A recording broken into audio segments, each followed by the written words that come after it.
তারেক রহমান বলেছেন প্রত্যেকটা ইউনিয়নে স্বাস্থ্য কমপ্লেক্স হবে এবং ঔষধ বিনামূল্যে দেওয়া হবে।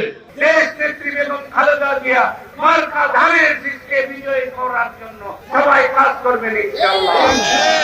আল্লাহ আজকে যারা আমরা এই ম্যাডাম খালেদা জিয়ার জন্য হাত তুলেছি আল্লাহ, আজকে শত শত লোক হাজার হাজার লোক যে হাত তুলেছে আল্লাহ, তোমার যে হাতকে পছন্দ হয় সে হাতকে উসিলায় তুমি তাকে দ্রুত সেবা দান করো আল্লাহ।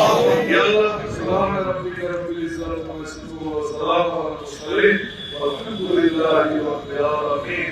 লা ইলাহা ইল্লাল্লাহ মুহাম্মাদুর রাসূলুল্লাহ।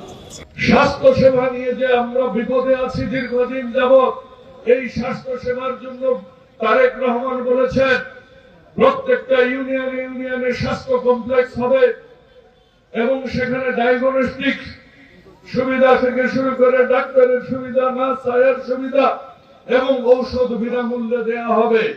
এর পাশাপাশি আরো দুর্গরায় স্বাস্থ্য সুবিধা পৌঁছে দেওয়ার জন্য আমরা ওয়ার্ডে প্রশিক্ষিত স্বাস্থ্যকর্মী বা যেটাকে শহীদ প্রেসিডেন্ট জিয়াউর রহমান বলছেন পল্লী চিকিৎসকের মাধ্যমে সেখানে আয়া এবং নার্স ওয়ার্ডে রেখে আমরা জনগণকে স্বাস্থ্য সেবা নিশ্চিত করতে চাই। শিক্ষাকে সর্বোচ্চ গুরুত্ব দিয়ে বিএনপি যেরকম তার বাজেটে শিক্ষাকে সর্বোচ্চ গুরুত্ব দিয়েছে, সেই রকম বিশ্বমানের 2 উপজেলায় 2টা শিক্ষা ইনস্টিটিউট করা হবে। এমন শিক্ষা ইনস্টিটিউট সেটা আবাসিক হবে এবং বাচ্চারা তাদের গ্রাজুয়েশন শেষ করার আগেই যেন তাদের হাতে যেন অ্যাপয়েন্টমেন্ট লেটারটা চলে আসে, সেই ব্যবস্থা করা হবে।